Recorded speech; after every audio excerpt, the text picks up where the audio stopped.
a brand new wave, drowning out the noise it's tame.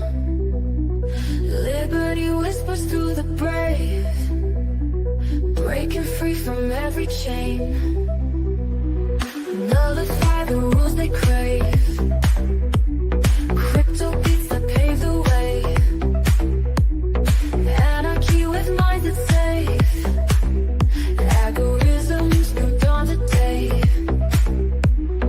Out of bounds and out of sight, building futures pure and bright. Escape the grip and win the fight. Welcome into the legacy ride. Beyond control we take a stand, casting off the iron brand. Freedom flowing through our hands, revolution's our command. Decentralize the way we plan, all together we expand. Breaking shackles for the clan, in this journey we're unpanned. Out of bounds and out of sight, building futures pure and bright. Escape the grip and win the fight. Welcome into the legacy ride.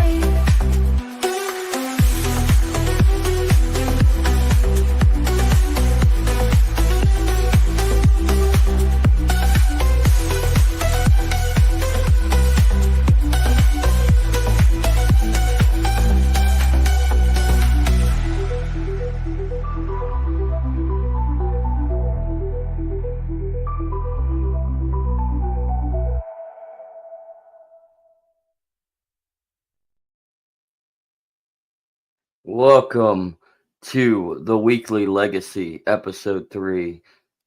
I am the legacy of Jennifer and Kaiser. I am Zachary Kaiser.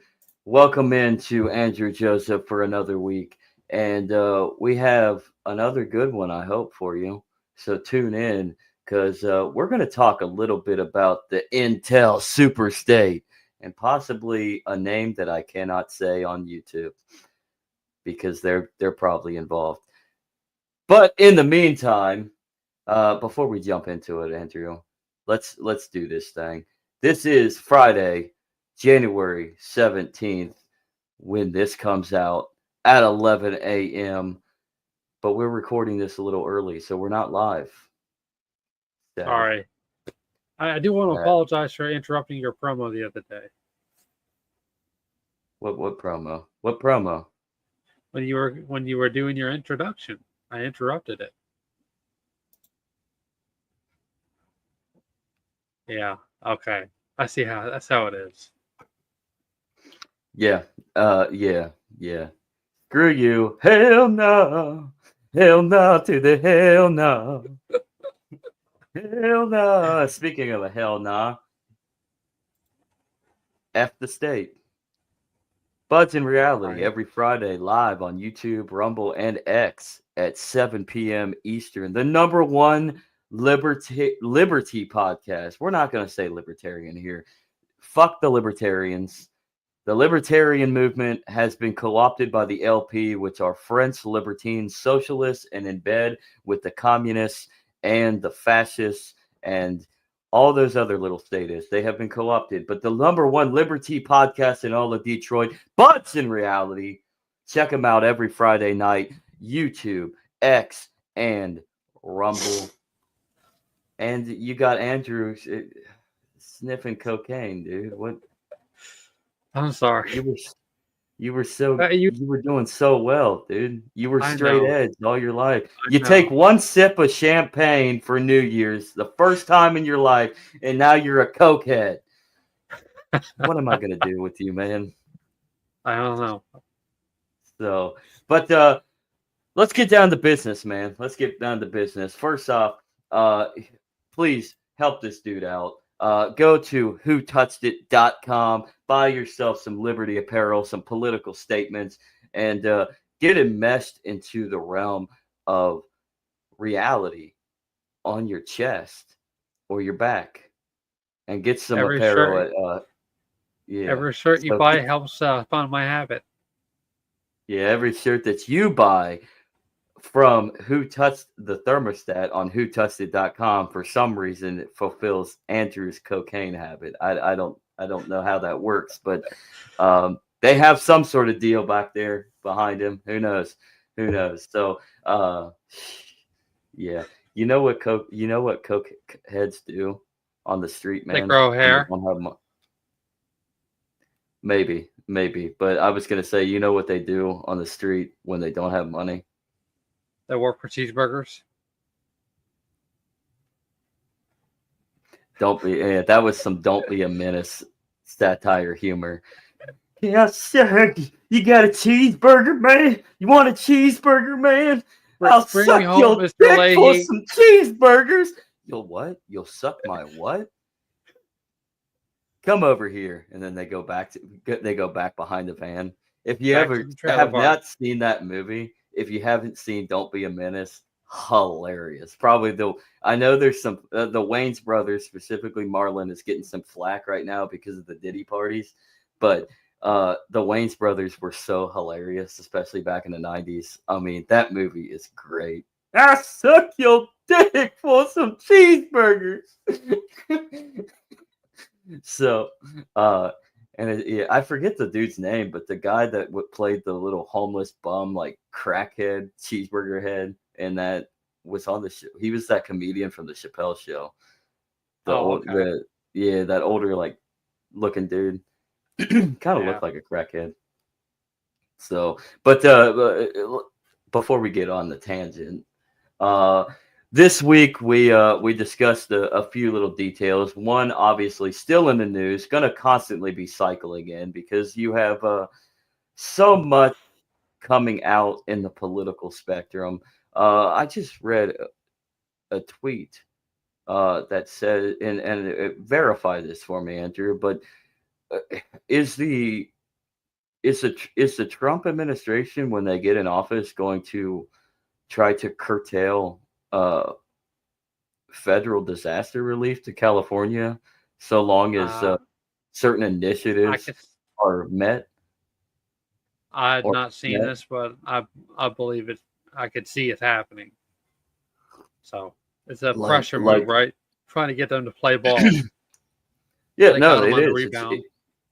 I mean, and I could see this certainly happening only for the fact that it's politics, and you have the right, left, Republican, Democrat civil war that is statism in this country, which is ironically right wing. All of it's right wing. They say the Democrats are too far. They've gone too far to the left, but in comparison to Europe, the Democrats are still relatively to the right. Yeah. Uh, Whatever. But at the yeah, I digress. But the fact of the matter is I definitely see all of this transpiring only for the fact that you're utilizing human beings as pawns. Like, people need help. People are going through a rough time. This is certainly a disaster, just like everything else that has occurred in the past 4 years under Joe Biden. Um, and everybody in between before Biden. But regardless, I digress again. But the fact of the matter is it's just another means of just political Uh, subversion. Well, what they're doing is trying to get Gavin Newsom off the ticket for the next election that comes up for the presidency. From my perspective, Could be, but at the same time, I I mean, don't it's even a know little what the Democrats want. I don't know what they want right now. but this merchant the competition. It's, I mean, all the people that were running beforehand have been in for decades and decades, and they're talking about term limits now. So who else do they Mm. have but the new people that are kind of up and coming? And so they're trying to, like I said, they're trying to besmirch them and try to run their name through the mud and eliminate as much competition as they can. And this is their first opportunity they have. And like you I mean, I said, hate they're to break. just using people as pawns. But Yeah. I mean, I hate to like side with No, I'm not going to side with him on this. I think it's terrible what they're doing, mostly on the you know, the compassion or lack thereof side of things because they don't care about people. These people are fucking evil. They're evil. It doesn't matter Trump, Gavin Newsom, Joe Biden. Who cares? Republican, Democrat, doesn't matter what side. I mean, for fuck's sake, the Republicans they put Mike There's John they insured Mike Johnson as Speaker of the House. So do they really care about you? Mike well, Johnson. I see this as just them actually showing Republicans with the backbone for once. At least, it's at the very top, not particularly throughout the party, but somebody in power that actually knows how to wield it from the right perspective. From the What, Mike perspective of the Johnson knows right. how to wield power?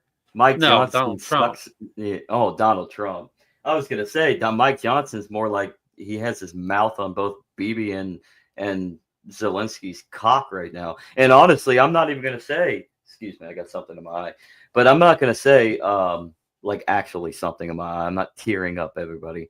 But I'm not gonna say that Trump knows how to wield power. I think Trump just has aligned himself with specific powers of authority elsewhere.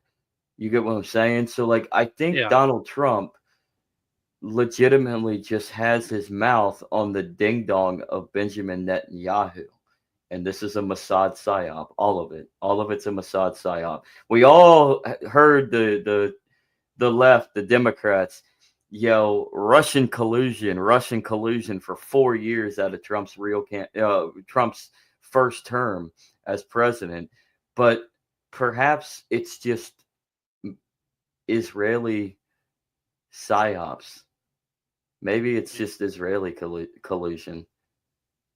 Potentially. Maybe it's the Jews. I don't know about all that, but let's just put it this way. He's not even in office yet. He's not even in office yet, and before the fires, they were already trying to cause trouble for him, and then the fires come in. They're just using that as an excuse to launch warfare against them. So why wouldn't he retaliate? I mean, like I said, he's actually showing somebody with power, with a spine, and retaliating. I mean, isn't that kind of the ANCAP? At least part of the ANCAP perspective is that if they can use violence against you, but you can't use against them. I mean, how does that work? You're playing to keep, right? And that's what Donald Trump is doing. I think it has more to do with just being an autocrat, somebody who really wants to fulfill that niche and that narcissism of being well liked. It's Machiavellianism. It's Machiavellianism at its core.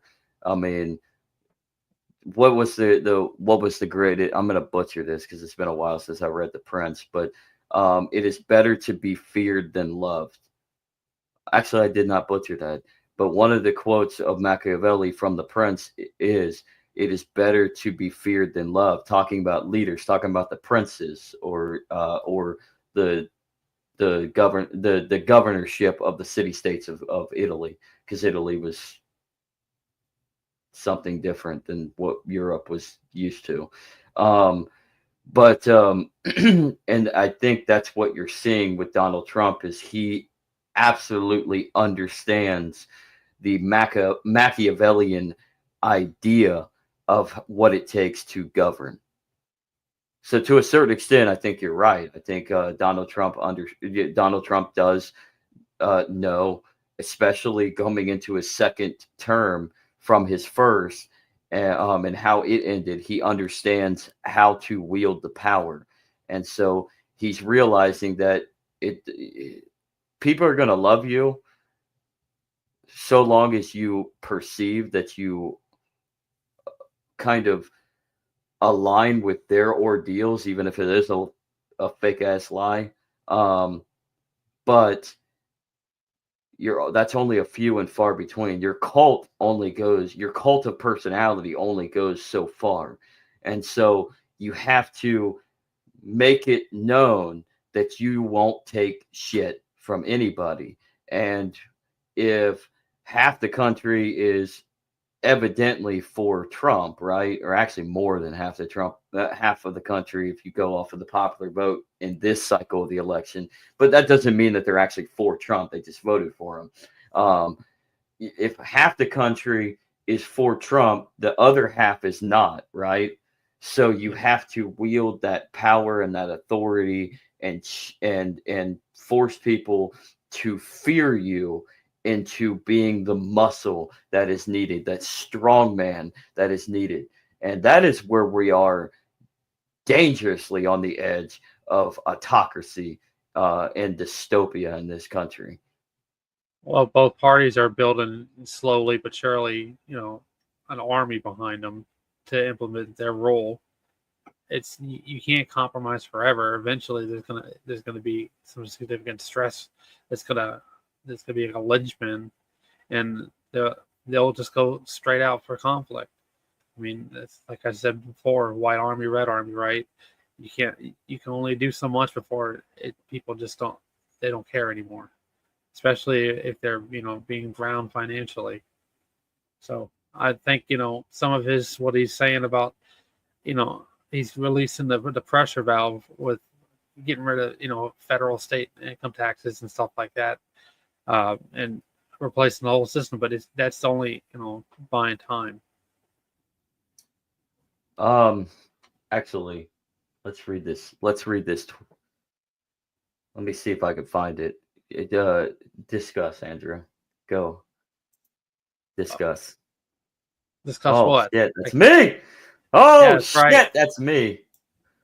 Discuss, Andrew. Well, While I try to find this Okay. this screenshot. Well, let's go back to the Enneagram thing we were talking about last week. Donald Trump, 7 enthusiast. He needs adventure, needs something to do.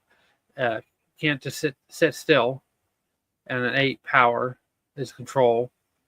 And Enneagram 3, achievement, which is another form of control. 66% of his psychology is driven for control, and the last 33% is for enthusiasm. So he's primed just specifically for ruling people. He may not do it in an overt way, but he does it in a way that he thinks he can get away with people liking him. Squirm, baby, squirm.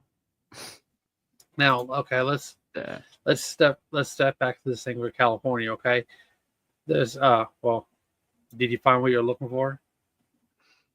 I did, but go finish what you're saying first.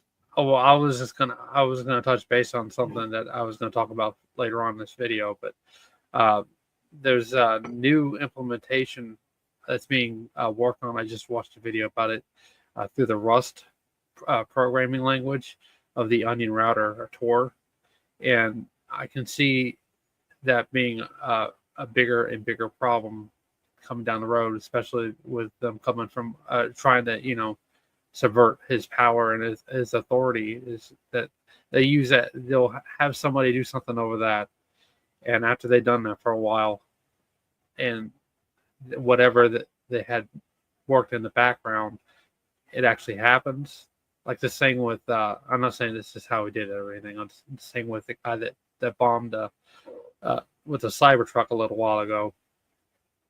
They send somebody out to do something, use that as an encrypted channel. Now they're in power again because they cheated or whatever in the next election cycle. And they say, oh, well, that's dangerous. Now we need more centralization and control of who does what on the internet. And so it's a never-ending cycle of conflict. They're creating their own excuses to implement their own control. Speaking of excuses and Donald Trump, this comes from his Truth Social. It was a screenshot, so bear with me. I'm not on Truth Social, everybody, so I can't really fact check this. Andrew, are you on Truth Social to go fact check this?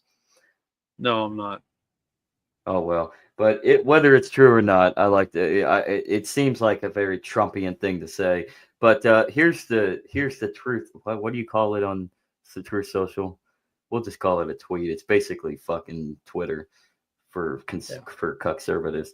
For If you far want, too long, if you want to send me a screenshot real quick, I'll put it up on the screen.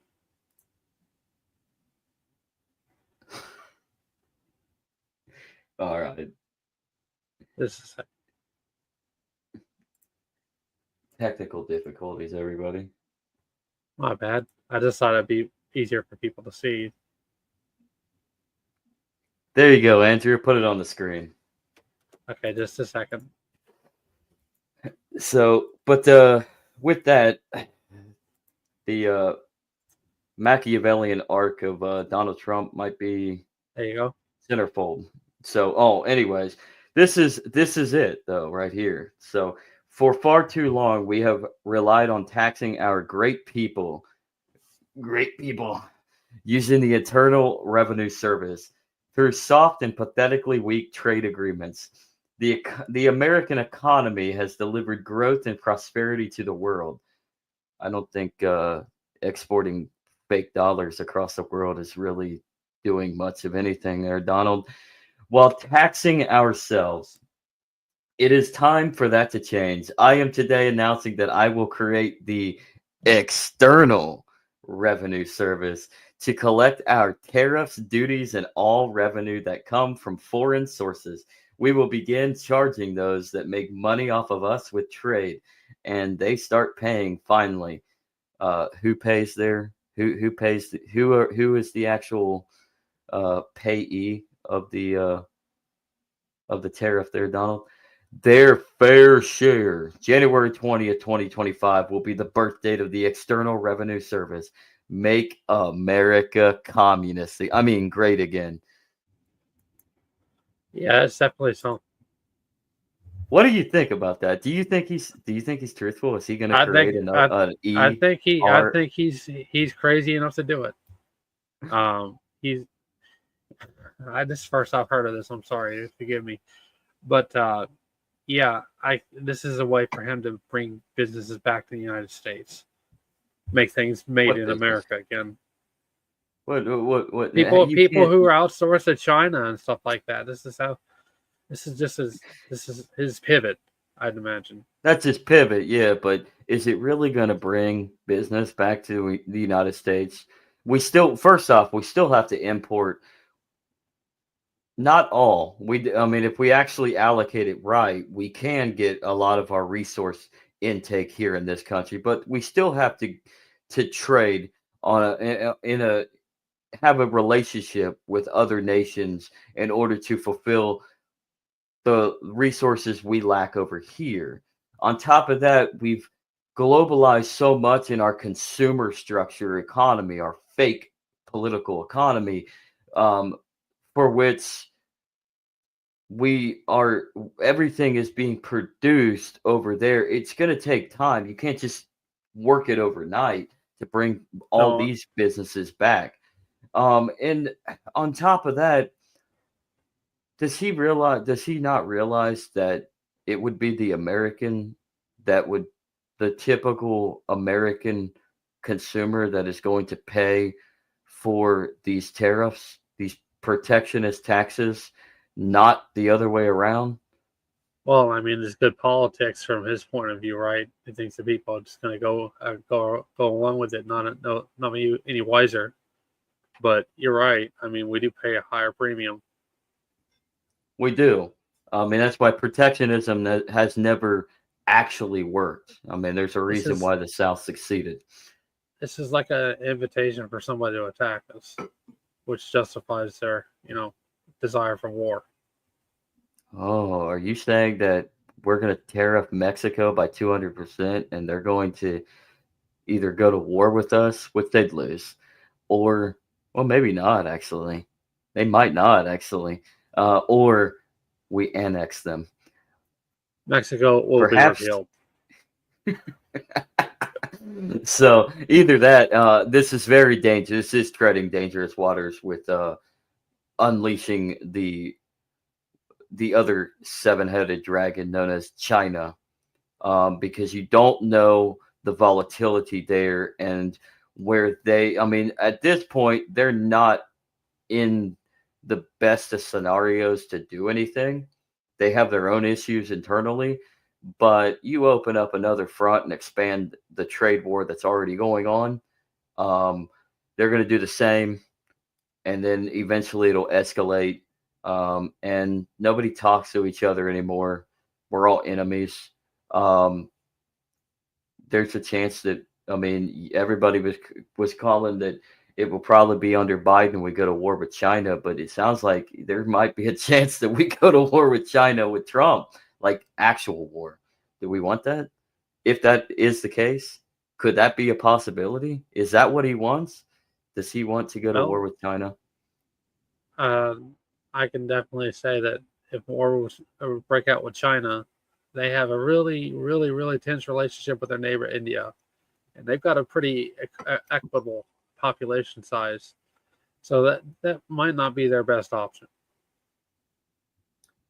Yeah, but China and India are part of the BRICS initiative. Yeah, but I think that they're hasn't work. actually, gotten off the ground. That's just something that they're spitballing around or working on, but it hasn't, been solidified as an actual, arrangement. They've been talking about BRICS since the 90s, Oh yeah. Are you saying that BRICS is fake news? potentially. I'll believe it when I see it. Yeah. Well, I mean, it's happening. It's yeah. So I mean, believe it, because I mean, there are initiatives in place, and there are partnerships being made, and there are new countries that every day are in talks with, like Saudi Arabia has been in talks with joining the BRICS system as well. I think Venezuela at one point was, but I think that's been kicked to the curb because of their other issues.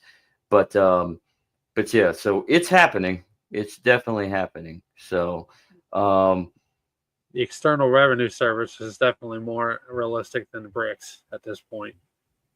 the External Revenue Service is going to go in tandem side by side with the Internal Revenue Service. So he's not actually getting rid of the IRS, everybody. They're still going to tax your income. They still need the extortion. They need to maintain control. And you're still paying off the interest through your income every day for the biggest, largest wealth distribution fraud in the age of human history, the Federal Reserve. And we're still paying off the bullets from World War One. So they need the IRS in order to mask their money laundering scheme of printing excess money and fulfilling their excessive spending habits as a government and an empire, their crack addiction effectively, um, with the inflation. So they're not getting rid of the IRS. The the ERS is dangerous on the fact that he means business when it comes to protectionism. And so now you're going to be doubly fucked when you have an IRS agent swooping through and kicking in your door, and then an ERS agent following. Business owners, if he goes with this plan, business owners, you're screwed with this new ERS, and IRS are gonna continue to rob the poor. Hate to break it to you, but that's who the working classes who gets the big brunt of the taxes that gets robbed on their income, because there's other ways. If you have the means, you can get around tax. You can get around the income tax. You can move assets around. You can go to where you treated best. You can move. You can literally move. So So if you become a Bitcoin billionaire and you renounce, so you just don't start a business because somebody who's trying to do business in the United States, they're fucked. What do you think? I think honestly, you don't start a business in the United States, period, because you're going to be fucked. More so, surprisingly, and I know I'll get some flack on this by Trump tards, but most definitely because of Trump and his policies moving in. But we've been in the same boat before. It's not like it's just a repeat. History rhymes.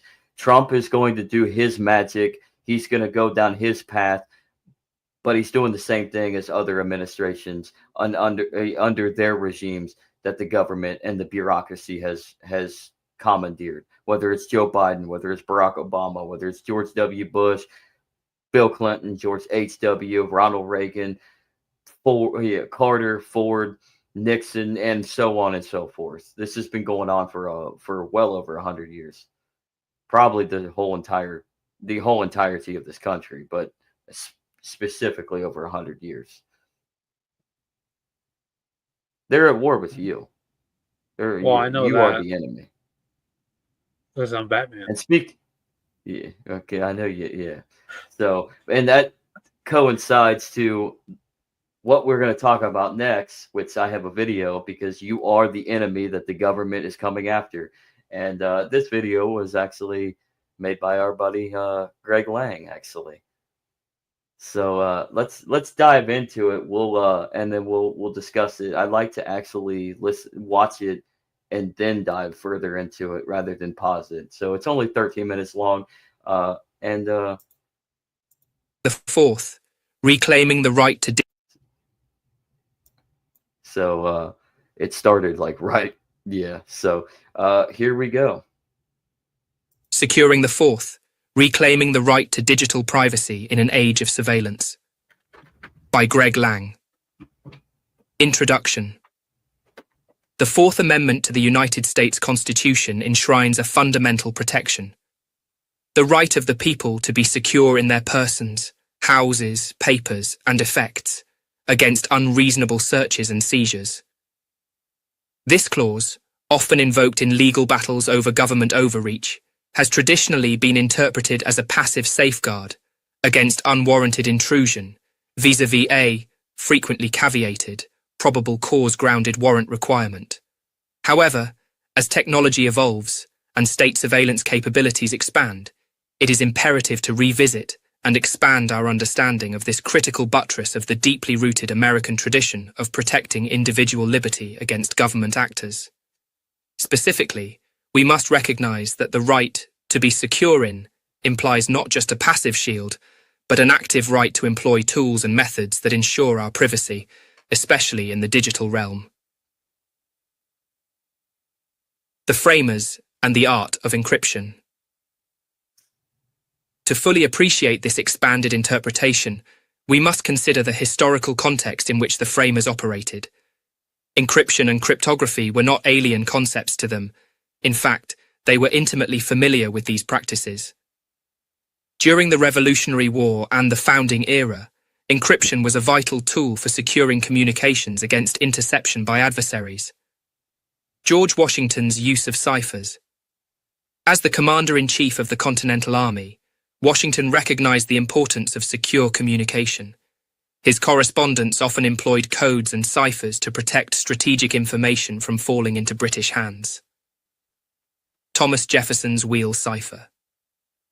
Jefferson, a polymath with a keen interest in cryptography, invented the Jefferson disk or wheel cipher in the 1790s. This device allowed for the encryption and decryption of messages using a set of rotating disks inscribed with letters. Although there is debate about its practical use during his time, the invention demonstrates his engagement with encryption technologies. Benjamin Franklin's secret correspondence. Franklin, serving as a diplomat in France, utilized various cryptographic methods to communicate sensitive information back to America. His awareness of the need for secrecy in communication underscores the value the framers placed on secure methods. The framers' practical experience with encryption highlights their understanding of the necessity for individuals to actively secure their communications and information. This historical familiarity provides a compelling foundation for interpreting the Fourth Amendment as protecting an affirmative right to employ privacy-enhancing tools, even notwithstanding the fact that otherwise legitimate government action may be thereby inhibited. The canon against surplusage and constitutional interpretation. Legal interpretation of statutes and rules by judges and justices are not devoid of method. The process systematically applies what are called canons of construction to discern legislative intent, or in the interpretation of the Constitution, the framer's intent. One such canon, the canon against surplusage, dictates that no word in a legal text should be rendered superfluous. Every term must have meaning and contribute to the overall purpose of the provision. Applying this to the Fourth Amendment, The phrase "to be secure in" warrants a deeper exploration. It suggests more than a mere prohibition on government action. It implies an affirmative right of individuals to take measures ensuring their own security against all searches and seizures, in an effort to be secure against unwarranted ones. Active security, a constitutional mandate rooted in history. Yes, 1776 had encryption, and our founding fathers were not merely aware of it. They were among its contemporary pioneers. Not really all that surprising a surprise revelation, right? The framers' own use of encryption reflects an understanding that personal security is not the responsibility of the state, but of the individual. Their actions during the nation's founding demonstrate a practical application of the principle that one must actively secure one's own papers and effects against intrusion. In today's context, where digital footprints can be traced, analysed and exploited, the means of securing one's papers and effects have transformed. Encryption, on-chain anonymization tools like Tornado Cache, and virtual private networks, VPNs, are the modern equivalents of the cipher wheels and coded letters used by the framers. They are essential tools that enable individuals to protect their digital assets and communications from all intrusions, whether warranted or not. And while this may frustrate some legitimate warranted searches, there is nothing in the Constitution that guarantees to the government a right to fruitful searches or seizures, whether lawfully executed or, as is far more usually the case, not. Tornado Cache, a modern tool for digital privacy. Tornado Cache is a decentralized protocol that enhances privacy on the Ethereum blockchain by allowing users to break the on-chain link between sender and recipient addresses. By utilizing sophisticated cryptographic techniques, it enables individuals to transact without exposing their entire financial history to the public eye, a feature inherent to most blockchain transactions. The US Department of the Treasury's Office of Foreign Assets Control, OFAC, sanctioned Tornado Cache pursuant to an executive order declaring an emergency under IEEPA, International Emergency Economic Powers Act, originally signed by George W. Bush in 2001 and quietly reauthorized annually by every president since, because if allowed to lapse, the power of OFAC's list would instantly evaporate, citing its use by malicious actors for money laundering and other illicit activities. While combating crime is a legitimate government interest, the government's imposition of a blanket prohibition on use of a privacy tool raises significant constitutional concerns, especially when viewed through the lens of the framers' own well-documented reliance on encryption in their private and official lives. Government overreach and the chilling effect on privacy. Sanctioning Tornado Cache effectively criminalizes the use of an open-source tool designed to secure one's digital effects. This action not only oversteps constitutional boundaries, but also sets a dangerous precedent. It implies that the government can prohibit the use of any technology that empowers individuals to protect their privacy, regardless of the legitimate uses of such technology. This is especially true considering the list promulgated by OFAC is scoped by its enabling act and its subsequent executive order to be applicable only to entities, i.e., companies and people, not open source code or machines that autonomously execute it. Moreover, this approach has a chilling effect on innovation and the exercise of constitutional rights. If individuals fear legal repercussions or the raising of suspicions for the mere act of employing privacy-enhancing tools that evolved from those like the ones used by the framers, they are less likely to take proactive steps to secure their digital lives. This chill-induced reluctance undermines the very essence of the Fourth Amendment spirit. Balancing security and liberty, lessons from the founding era. Statists, authoritarians, censors, and other would-be omnipotent moral busybodies may argue that restricting tools like Tornado Cache is necessary for national security and law enforcement. However, the Constitution does not permit the erosion of fundamental rights for the sake of expediency. The framers themselves grappled with the tension between security and liberty. Their use of encryption was a direct response to the threats they faced, and they recognized that safeguarding personal and collective security required measures that protected information, especially against the efforts of their own government. The Supreme Court, in cases like Katz versus United States, 1967, and Carpenter versus United States, 2018, has affirmed that the Fourth Amendment adapts to technological advancements and continues to protect individuals against intrusive surveillance methods. Just as the framers utilized the best available tools to secure their communications, so too must modern citizens be protected in their use of contemporary technologies to protect their own privacy, not despite the fact that such protections would undermine law enforcement's modern proclivity to automate investigations at scale by passively collecting every signal that might possibly reveal criminal activity, but precisely because it would nullify the utility of doing so. Historical parallels and the evolution of privacy rights. Throughout history, technological advancements have challenged existing legal frameworks. The invention of the telegraph, telephone, and internet each prompted re-evaluations of privacy and property rights.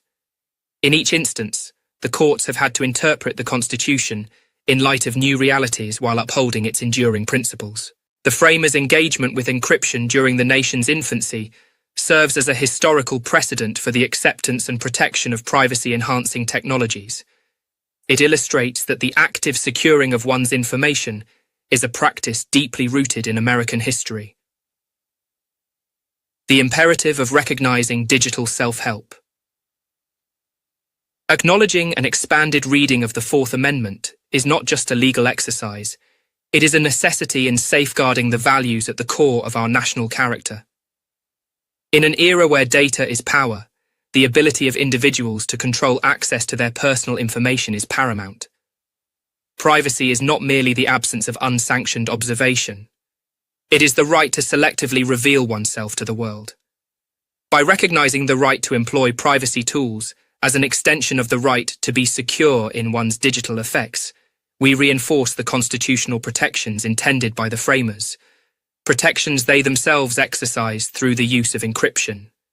This interpretation does not grant carte blanche to criminal activity. Rather, it demands that the government respect individual liberties while pursuing legitimate law enforcement objectives. Conclusion. The challenges posed by the digital landscape require us to reaffirm and expand our commitment to constitutional principles.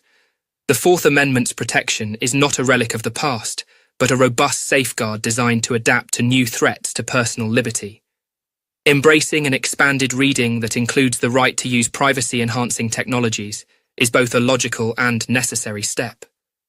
The government's role should be to protect these rights, not undermine them through overbroad regulations and sanctions. It is incumbent upon legal scholars, policymakers, and citizens alike to advocate for interpretations of the Constitution that preserve individual freedoms in the face of evolving technological realities. As we navigate the complexities of the digital age, let us remember that the strength of our democracy lies not in the unchecked power of the state, but in the enduring protections afforded to each individual. Upholding the right to be secure in our digital lives is not just a legal imperative, it is a testament to the enduring legacy of liberty enshrined in our Constitution, a legacy that began with the framers' own commitment to securing their communications and protecting their privacy through the use of encryption. About the author. Greg Lang is one of... We don't have to listen to the very end, but yeah, the author was Greg Lang. So, Greg of Ribbit, everybody. So, speaking of that, check out World Blockchain Roundtable every Thursday at 11 a.m. Eastern over on YouTube and X, and you can hear a little bit more of Greg's perspective because he's usually on. But as far as that little clip, Andrew, that little audio, what's your take? Well, it depends on the instance and the loyalty that you're speaking of. In a more, modern sense of the political environment, if you're left-leaning, you're more appealing to people like China, who are interested in centralization of power.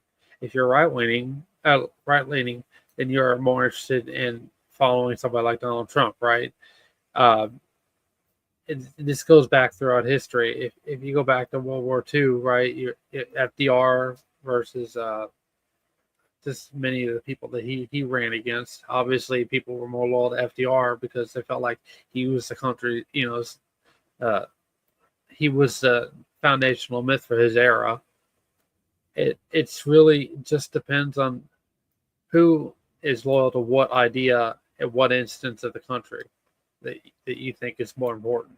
And you're gonna have a really challenging time trying to convince people from different who are loyal to different eras that your era is, the legitimate American era or instance.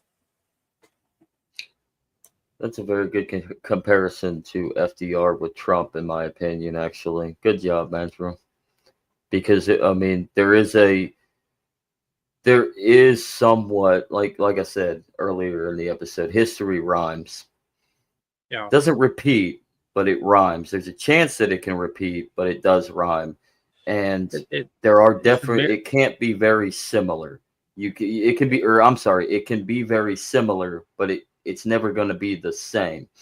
And look at what we were going through in the time of the 30s. You just had the stock market crash not once but twice in 1929, and you had the Dust Bowl. And so you have all these policies in place. Everybody looked towards the government, specifically the federal government, as the rise of FDR was cemented in 1932 for a savior, because everybody wants to be secure in everything. I mean, from their property to their person to their prosperity, and we were losing that prosperity within the era of the Great Depression. Now, obviously, the government utilized regulations, high scale regulations, and overreach with their New Deal. That was implemented prior to. It wasn't like it was FDR's baby. He just consolidated it. But the government robbed people of the value of their lives by becoming overprotective, right? And that's what we're seeing with Donald Trump in this era, in a relatively similar fashion of the 20s and the 30s. Here we are in 2025, and we're in probably the most prosperous time of our lives, just like the 1920s. But just like the 1920s, there is a downscale, and it's probably it's worse. It's most definitely worse than the 1920s. I wouldn't call the 2020s the roaring 20s. I mean, maybe when it comes to the social aspect, where the libertinism and the irresponsible moral decay, sure, just like the 1920s. But economically, we're probably in a worse, it's like a worse step. It's like we're looking in a mirror, okay? FDR had people like Wendell Willkie, right? Nobody knows who that is, but that was somebody that Ayn Rand was really big on. And then you have, in today's day and age, is the exact opposite. You have Donald Trump, like I said before. You have people like Joe Biden, Kamala Harris, and Hillary Clinton.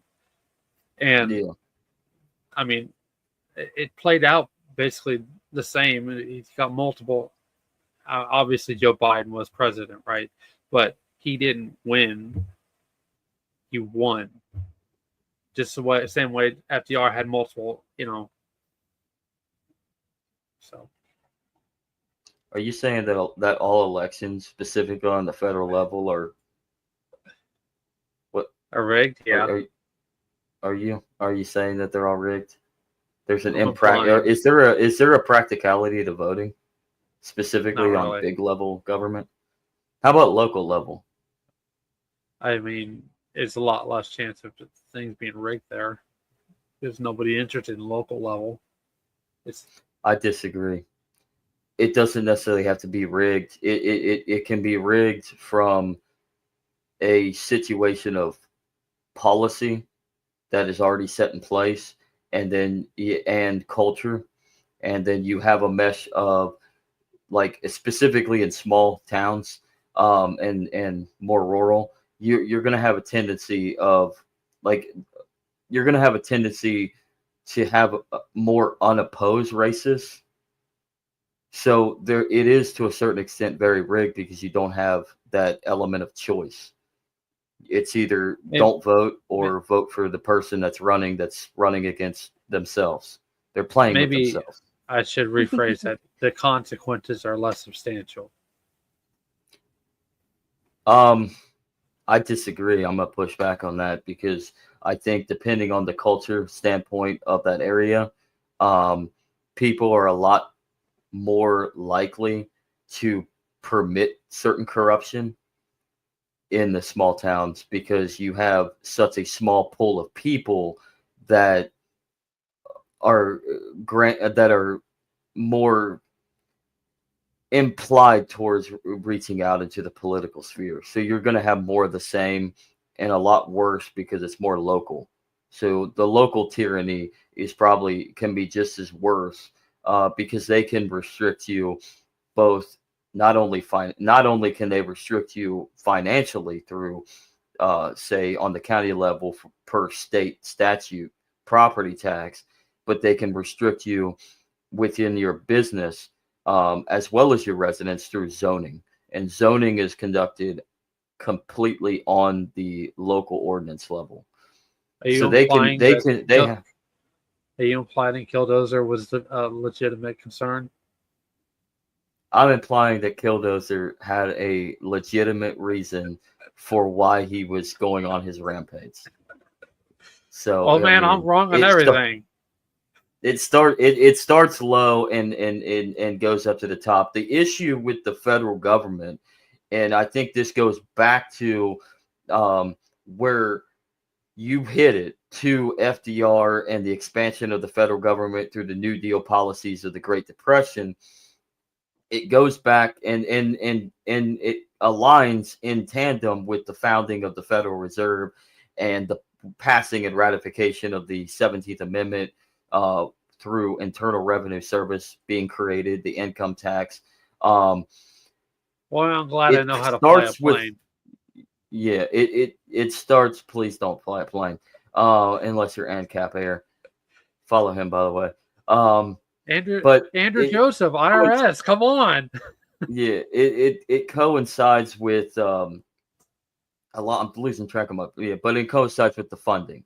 So the federal level only expands because of the funding, and so it's making it even worse on the state and the local level through their tyranny, through their political corruption, their control, through their own regulations. They can get away with more because you have more funding coming from the federal government through their admission towards uh, overspending on the basis of debt and creating new money, i.e., increasing the money supply with worthless fiat dollars into circulation, and thus causing a cost of living to skyrocket as prices go up because we just don't have the resources to allocate, and the businesses and the labor and all of the marketable inclusions to combat the excessive inflation.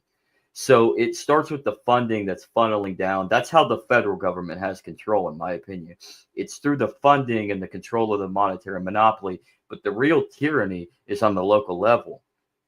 Now, the federal government and people are, and what's dangerous about Trump is people are so sick of what's going on locally and what's going on in our culture. And on top of the fact that the internet hasn't really helped either with the spread of social media and being able to see and interact more without actually being there directly. And then the 24/7 news cycle and it's all negative. I mean, that doesn't help. And they want to feel protected, but they only deal with what's local. You get what I'm saying? So Yeah. they're outsourcing more of their authority and their responsibility in what they could do to nullify locally to the federal government. And that's the dangers. But really, the only thing the federal government has done in order to expand is become the money laundering funder of the entire country. And if it wasn't for the federal government funneling all this money down to the states, and the states distributing it to the counties, and which counties and local jurisdictions get the most money here and there, then you probably don't have as big of an issue with the corruption. But it starts with the money. Lobby Wow. Check it out on YouTube. It's pretty funny. So, but as far as I honestly, I found this clip very interesting.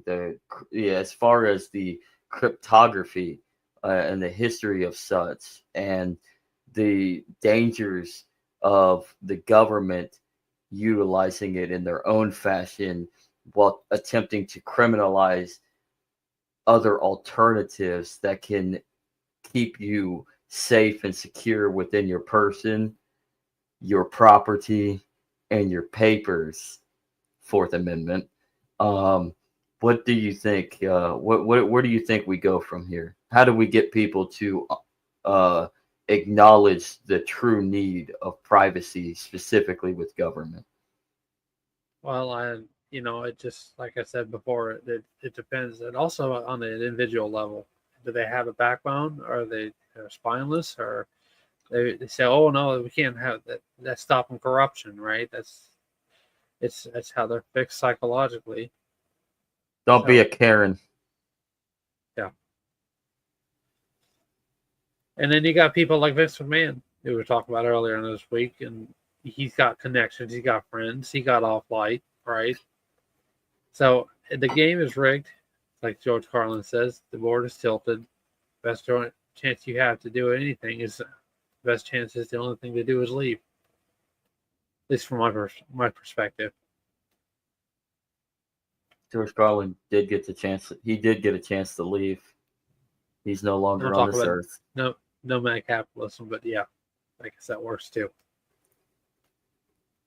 Yeah, no, I was, yeah, but you said you were talking about George Carlin. I said he did get a chance to leave, though. He's just no longer on this earth.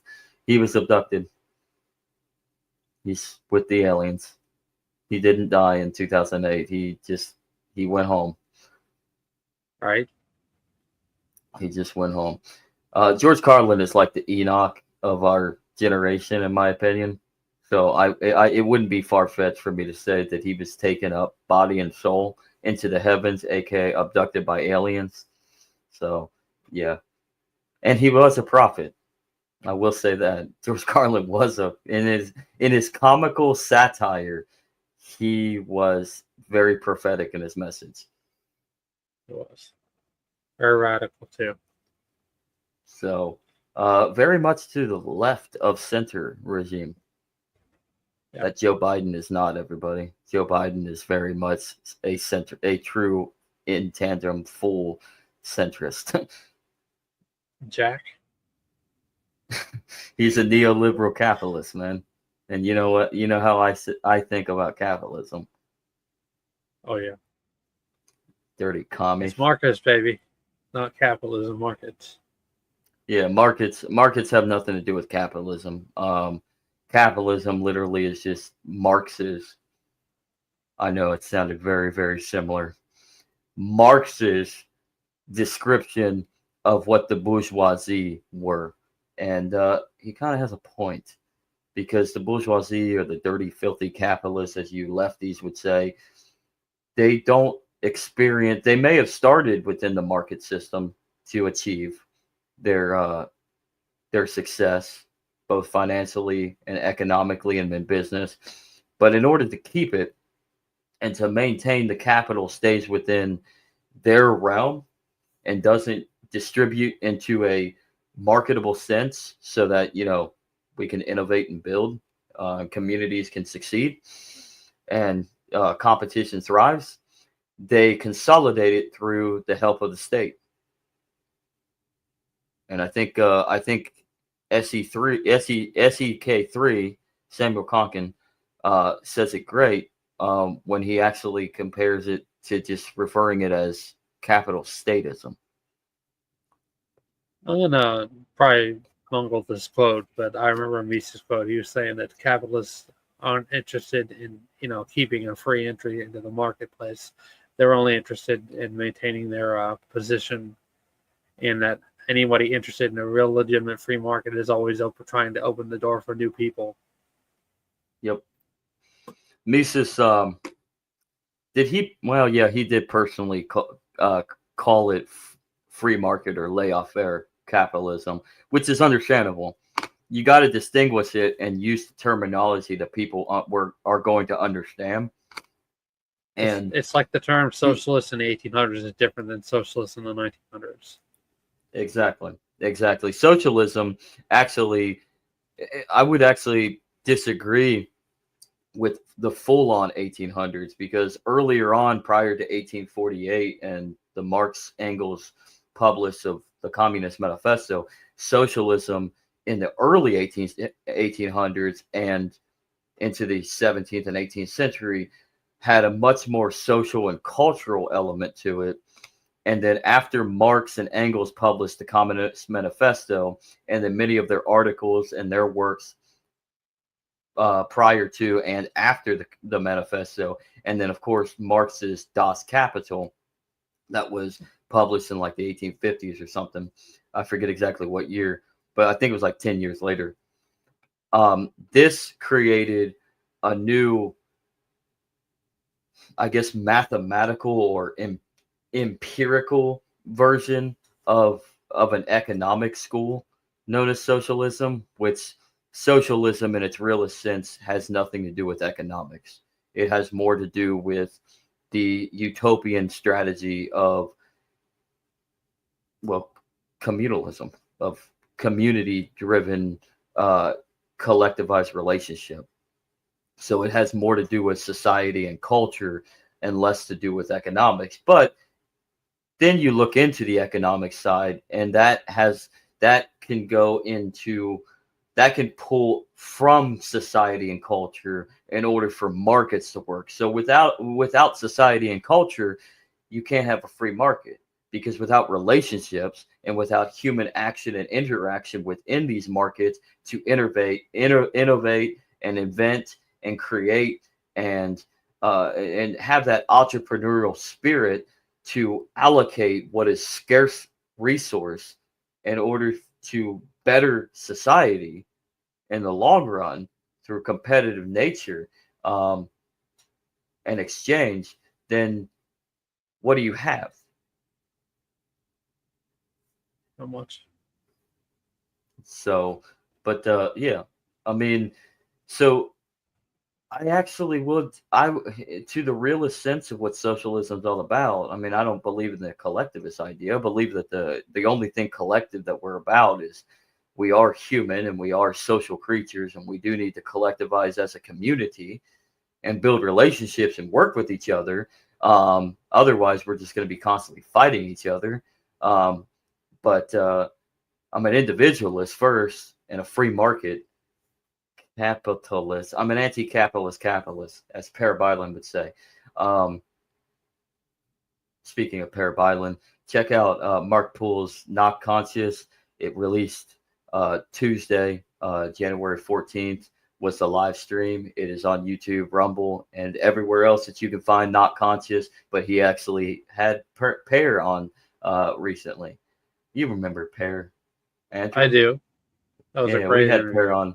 Yeah, we had Per on a while back as well, sometime last year. So look that up if you want to dive into the mind of Per Byland within the compare and contrast of the political economy for a true Austrian anti-capitalist capitalist. So also check out our interview with David D. Friedman. Both here on this channel are called Market Legacy and Market Legacies 2.0. But yeah, what was I saying? You was just forgot. talking about your interview, our interview with Per Byland and David Friedman. Yeah, before that, I lost train of thought. Oh yeah, I was saying anti-capitalist capitalist.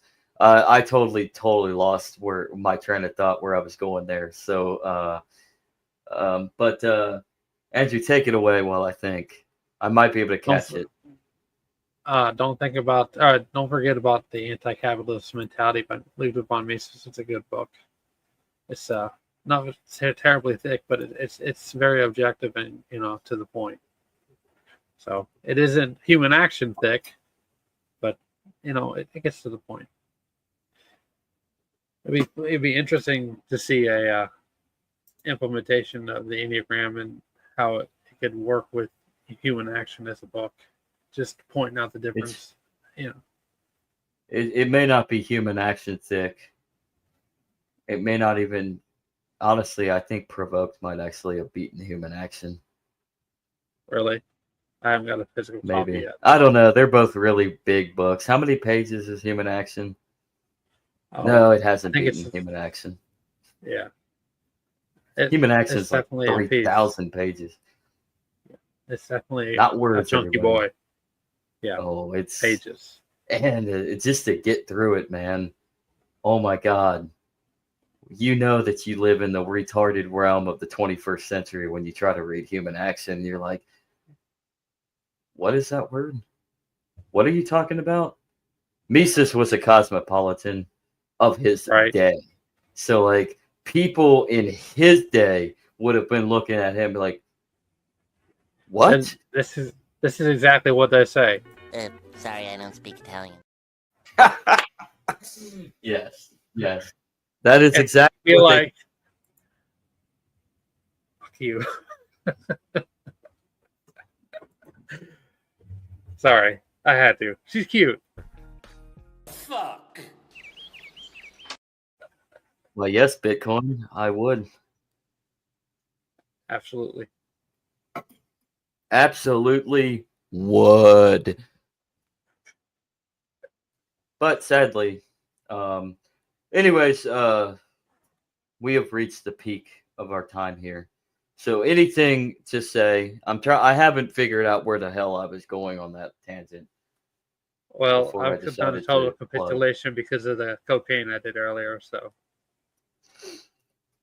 you are a cokehead, man. Have you been hanging out with Hunter Biden? That's where I got it from. Have you? Yeah, that's what I figured. That's where was it? I hear that he Kamala, or Kamala, whatever you want to call. Yeah, Kamala's an alcoholic, dude. She doesn't do cocaine. But they said that she was the one that had the cocaine in the White House. Yeah, that's a lie. That was Hunter. They're trying to. They just want to make sure Hunter doesn't get in more trouble that he's already in, even though his Everyone father needs a gimmick. Everybody needs a gimmick. It's all a work, or is it a shoot? Perhaps it's all a rib. Maybe we don't actually exist. This is all a simulation. Hello? Nothing is real. Nothing is real. Everything is permitted. Go forth and do whatever you damn well please, because that's what that is what the Jacobin French libertarians want you to believe. Go do nasty, immoral things, because that is freedom, and that is everything we're all about.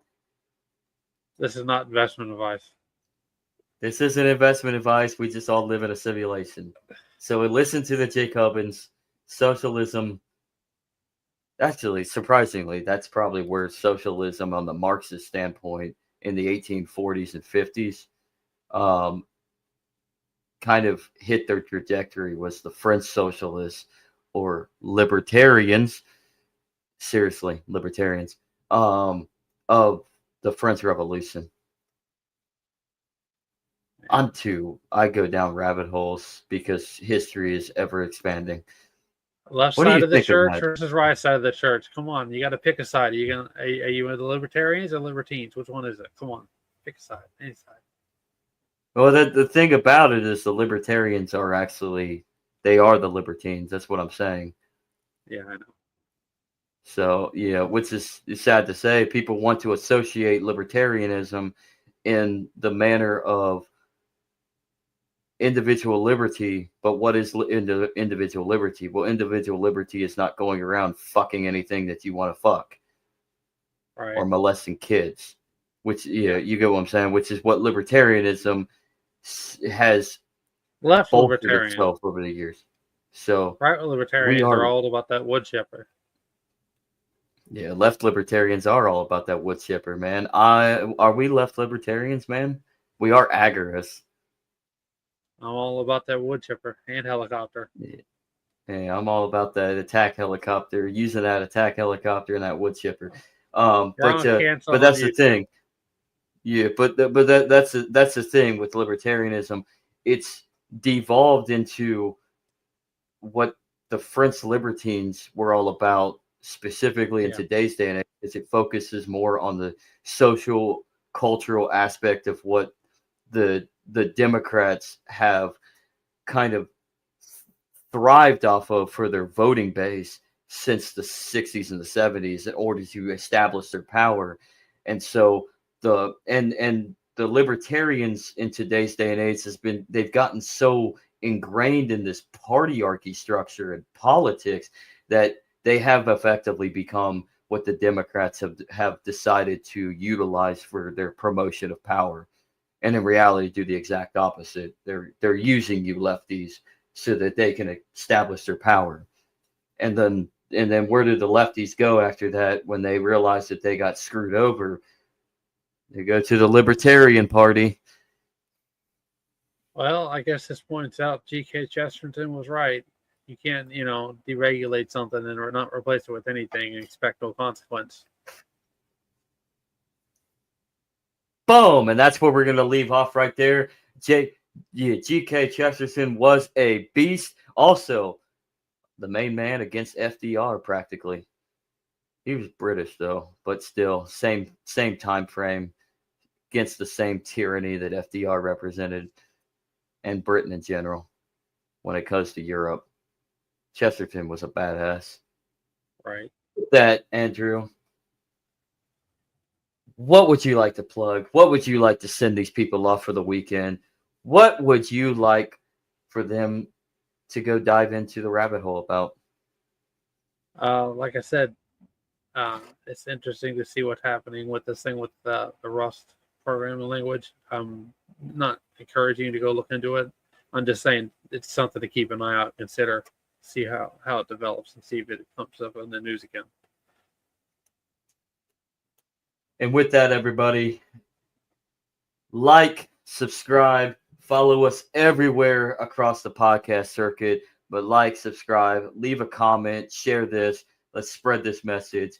Go across the board, man. From the Cajun Libertarian to Buds in Reality to Not Conscious to Drop the Mask and to any other small up-and-coming podcast that spreads that liberty message. And the big ones. Spread the message. Let's get it out there. But like, subscribe, follow us, and let's work something out. Let's make it happen. So I am the legacy of Jennifer and Kaiser. That's my main man, Andrew Joseph. Mr. Baldhead. This has been Mr. Baldhead, it is, as the Bible details. This has been another edition of the Weekly Legacy. We're glad we're having this. We're having fun doing this. But the Legacy Right gets back to its traditional format 2 weeks from now, I believe. Right, Andrew? January 31st, 7 p.m. Eastern. We have Rachel Sunshine coming back. We have Sal the Agorist coming back. And it's going to be one hell of a fun live show because we never had either of them live. And we get to be live.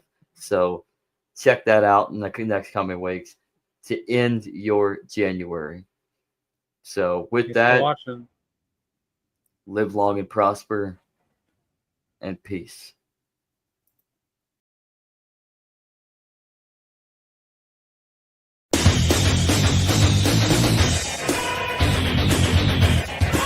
Good evening, ladies and gentlemen. I'm Steve Okerlund, and I'd like to welcome you to WCW Nitro.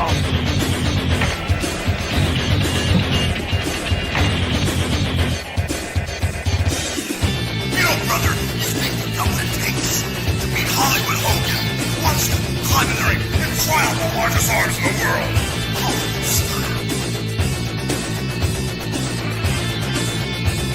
You want to wrestle an inch Ric Flair, you gotta be able to walk that out and style and profile. Woo! You really think you're ready for the You really think you're ready for the Scorpion Deathlock? You think you're ready for a fatal encounter? This is why they call me the total package. Do you have a pain threshold to withstand the butcher rack? Let's find out. Hallo, hier ist Alex Wright. Wenn ihr High-Flying Wrestling Action wollt, Spinning Sidekick, Top Turnbuckle Dropkick, dann nehmt mich. Der Sieg ist euch sicher. Spreaker. Oh yeah! Watch the funny elbow drop off the top rope. Not only beat people 1, 2, 3, but I hurt him real bad. It only takes one of 1,000 holds. I think you're man enough for the challenge. You better be ready to wrestle, because you know, when you're getting in the ring with Eddie Guerrero, it's going to be high-flying and exciting. Hey, anytime you feel foggy, man, I'll slap on the buzz killer and rip your shoulder right out of socket. Wolfpack style! Hey, funky boy. Like there's a choice here? Good God! Pick the man with the plan. Pick deep.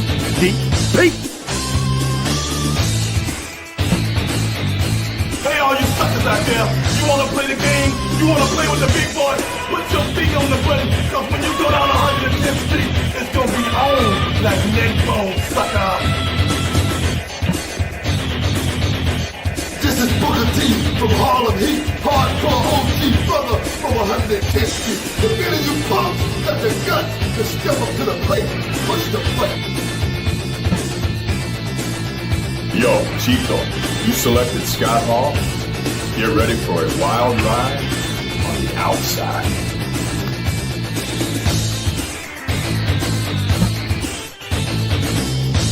Hey there! How'd you like to get power pop? Come on, take me. I'm begging you, take me.